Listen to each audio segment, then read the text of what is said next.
So I put everything back together, and I did start it, and I don't have any of that on camera. Basically goes back together the way it came apart, only in reverse. Anyway, it ran, but it didn't run really good.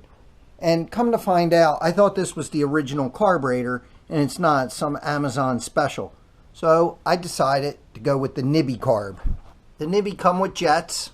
And then I didn't get the race one. It was another $20. This was about just shy of $40. The race one just looked like it had a different finish on it. I don't think the carb was much different.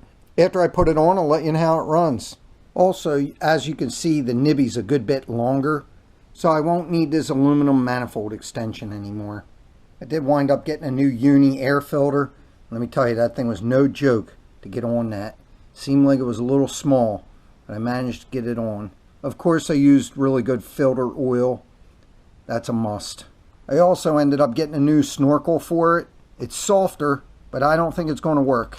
And the original one doesn't even fit on the Nibby, so I think I'm going to have to heat it up and slide it over. Although this one stretches pretty good, so maybe it will work. This is kind of an anticlimactic video since the XL's up and running. Buying from DC Plastic these side panels, and they worked out great. Got the headlight on. I got to figure out what to do about that.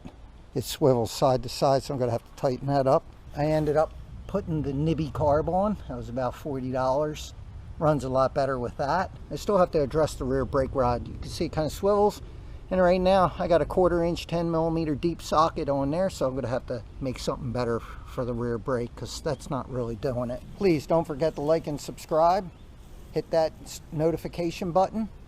And if you have any questions, drop them in the comments below because I read them all. Thanks for watching.